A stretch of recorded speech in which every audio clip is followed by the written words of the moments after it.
Soal insiden pembubaran dan perusakan aktivitas rumah doa di Padang, Sumatera Barat, kita akan perbincangkan bersama Menteri Agama Republik Indonesia Nasaruddin Umar. Assalamualaikum, Pak Menteri. Waalaikumsalam warahmatullahi wabarakatuh. Salam Baik, sejahtera untuk kita semuanya. terima kasih Pak Menteri sudah bergabung bersama kami di Sapa Indonesia Malam. Pak Menak, bagaimana mengedukasi warga? Ini kan bukan pertama kali terjadi sebetulnya ya, dan ini terjadi lagi di Padang begitu. Kalau dari Kementerian Agama, bagaimana mengedukasi warga dan solusi atas insiden pembubaran ini yang kabarnya juga Kementerian Agama sudah mengirim tim ke sana ya Pak Menak ya? Ya, baik. Pertama-tama saya ingin mengucapkan dulu rasa concern kami ya, keprihatinan kami akan kejadian seperti tadi yang bisa diberitakan ya. Sesungguhnya saya sependapat dengan apa yang disampaikan tadi oleh eh, Pak Fauzi Bahar ya, sahabat saya ya, bahwa sebetulnya ini adalah dipicu oleh kesalahpahaman. Cuma itu bersentuhan dengan masalah agama. Kesalahpahaman ini juga bisa bersentuhan dengan adat, bisa juga bersentuhan dengan kepentingan politik, ekonomi, dan sebagainya. Ini kebetulan sedikit bersentuhannya dengan masalah agama. Jadi masalah kesalahpahaman ini perlu menjadi objek perhatian kita bersama, khususnya menyangkut masalah keagamaan ini, Ya. karena inilah sebabnya mengapa kami di Kementerian Agama ini memperkenalkan suatu model pendekatan baru yang ke depan. Dengan pendekatan ini insya Allah mudah-mudahan akan mengeliminir peristiwa-peristiwa yang seperti ini di masa akan datang. Apa yang kami silakan dengan kurikulum cinta. Kalau kita bicara tentang agama ada 3 dimensi. Dimensi yang paling dalam itu sebetulnya adalah aspek teologi. Ya, artikulasi teologi itu nanti muncul apa yang disebut dengan logos ya. Dari logos itu nanti turunannya adalah menjadi biasa kita sebutkan dengan ethos ya. Ethos itu sama dengan nanti habitnya. Nah, kalau kita bicara tentang agama, ketiga-tiga dimensi ini harus disentuh. Nah, selama ini kita hanya menyentuh persoalan-persoalan hilirnya. Kita tidak mencoba untuk menciptakan suatu kondisi bagaimana menyelesaikan faktor hulunya. Oke. Di sinilah sebagai Menteri Agama baru ya kami mencoba untuk memperkenalkan suatu konsep kurikulum kurikulum baru yang disebut dengan Cinta kurikulum tadi ya Pak. cinta. Ya. Iya. Baik. Jadi begini, dalam mengajarkan agama tidak boleh kita menekankan pertentangan perbedaan antara satu agama dengan agama yang lain. Ya. Semua agama itu mengajarkan cinta dan inti dari semua agama itu adalah cinta. Ya. Nah, jadi kalau kita memperkenalkan agama tetapi menekankan aspek kebencian terhadap orang lain, itu sesungguhnya bukan mengajarkan intisari agama. Bahkan mungkin bisa dikatakan kebalikan agama itu sendiri. Saya bisa bayangkan kalau kita berangkat dari persepsi yang sama, bahwa semua manusia itu dalam pandangan agama Islam ya, saya kira agama lain juga sama. Walaqad karramna bani Adam, Allah memuliakan semua anak cucu Adam. Siapapun merasa anak cucu Adam itu harus dimuliakan ya kan. Oke. Nah, misunderstanding ini seringkali muncul itu karena sosialisasi pemahaman ajaran agama yang universal ini kurang. Dan yang kedua juga sosialisasi peraturan-peraturan perundang-undangan kita ini juga kurang di tingkat Dan itu yang akan ditekankan oleh Kementerian Agama ya Pak Menteri ya. Baik, Pak Menteri, mengingat tadi pernyataan dari Ketua Lembaga Kerapatan Adat Alam Minangkabau Pak Fauzi Bahar juga mengatakan bahwa pembubaran perusakan rumah doa milik Jemaat Gereja Kristen Setia Indonesia ini tidak mengatasnamakan agama apapun dan adat manapun dan akan mendorong hal ini atau masalah ini ke ranah pidana. Apakah Kementerian Agama juga mendorong ke ranah pidana sebelum juga di luar itu juga melakukan pembinaan begitu? Iya, apapun yang namanya pidana itu kan harus diselesaikan secara hukum ya kan. Tidak boleh ada warga negara yang korban dan siapapun menyebabkan pengorbanan itu ya mesti harus dilakukan tindakan ya.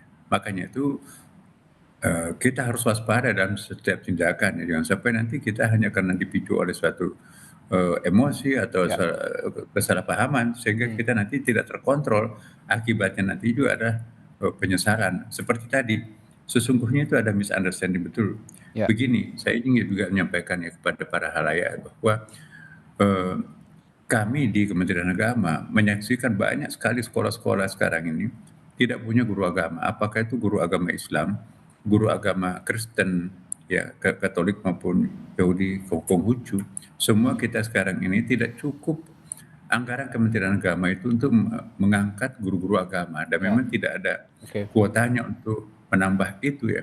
Maka itu cara untuk mengatasi persoalan anak didik kita supaya belajar agama, maka dititipkanlah anak-anak kita itu biasanya ke gereja, ke masjid Ya, untuk mendapatkan pengisian rapor itu dan wawasan anak itu. Misalnya di daerah minoritas muslim di beberapa tempat di Indonesia, guru agamanya tidak ada karena mungkin hanya 2-3 orang muridnya, maka dititipkan di imam masjid, oke. tolong diajarkan anak-anak kami ini, dan juga sekaligus pengisian rapornya dari sana.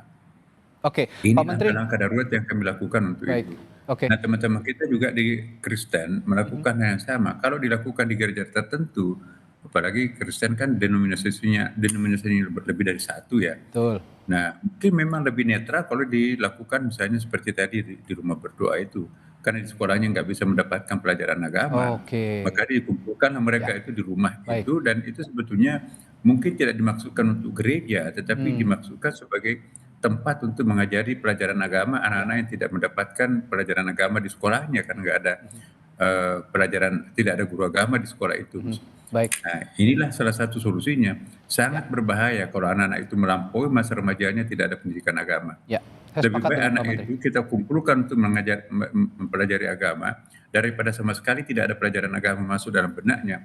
Itu besar sekali risikonya. Ya, Makanya itu kami memberikan solusi kepada teman-teman yang tidak punya guru agama karena ya. keterbatasan anggaran dan sebagainya, maka kita bisa minta tolong kepada misalnya agama Buddha, agama Hindu, Hmm, hmm. ya bisa berkomunikasi dengan tokoh-tokoh agama setempat untuk mendapatkan bimbingan keagamaan pada anak-anak yang bersangkutan.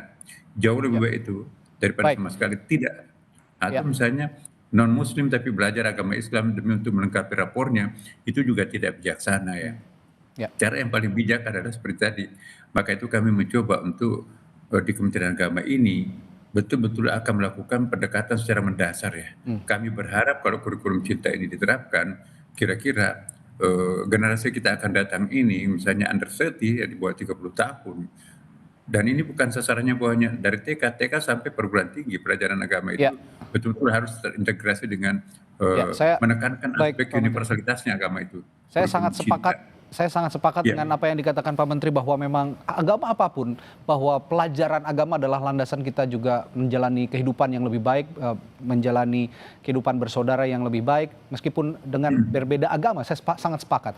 Tapi saya ingin tanyakan juga di sisi lain, Pak Menteri, apakah aktivitas seperti ini atau serupa memerlukan izin tidak dari pemerintah di luar rumah ibadah? Apakah itu harus ada izin tertentu atau tidak? Jika memang ada izin, seperti apa yang akan diakses oleh Kementerian Agama, izin-izin yang dikeluarkan itu, Pak Menteri?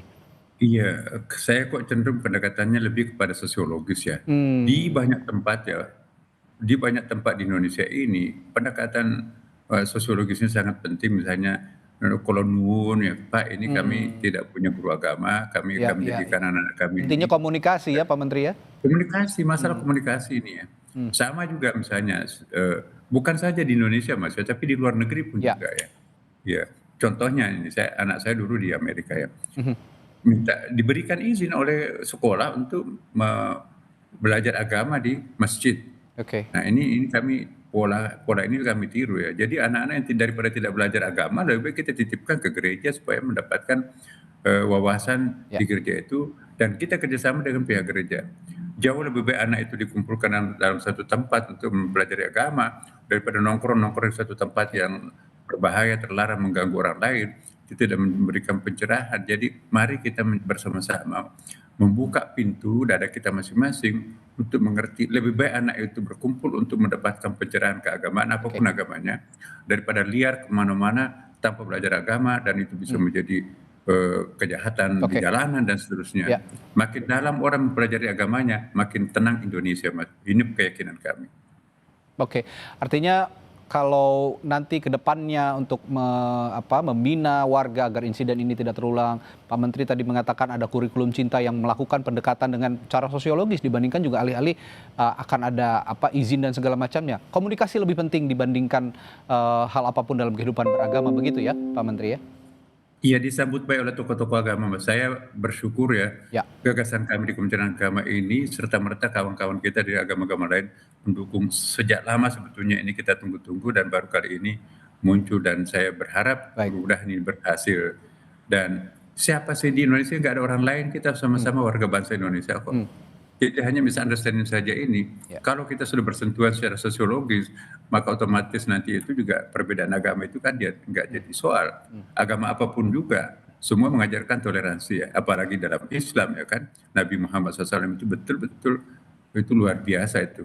Toleransinya itu tidak pernah menghabiskan, tidak pernah melenyapkan Yahudi, Nasrani, sekalipun mayoritas mutlak ya. di Madinah. Bahkan memberikan fasilitas-fasilitas yang diperlukan oleh mereka sepanjang mereka itu berkooperasi dengan garis kebijakan itu. Maka itu saya kira memang aturan-aturan ini juga harus ada ya dan harus disepakati bersama. Baik, Saya setuju siapapun yang salah ya harus mempertanggungjawabkan ya. perbuatannya dari Siapa manapun juga kelompok itu ya. Oke, siapapun Oke, yang salah harus mempertanggungjawabkan perbuatannya. Artinya ya, kalau memang ada unsur pidana silahkan diproses. Tapi intinya iya kehidupan beragama adalah komunikasi dan kehidupan beragama adalah pendidikan keagamaan juga yang cukup. Apapun latar belakang agamanya, jika memang punya pendidikan beragama yang cukup, betul. yang baik, kita niscaya juga akan bisa saling menghormati, bisa saling memahami satu sama lain. Begitu ya Pak Menteri. Baik, terima kasih Benar. Pak Ya, Menteri terima Agama. kasih. Pak Kiai Haji Nasaruddin Umar telah berbagi pandangannya di Sapa Indonesia malam hari ini. Terima kasih Pak. Assalamualaikum warahmatullahi wabarakatuh. Waalaikumsalam warahmatullahi wabarakatuh.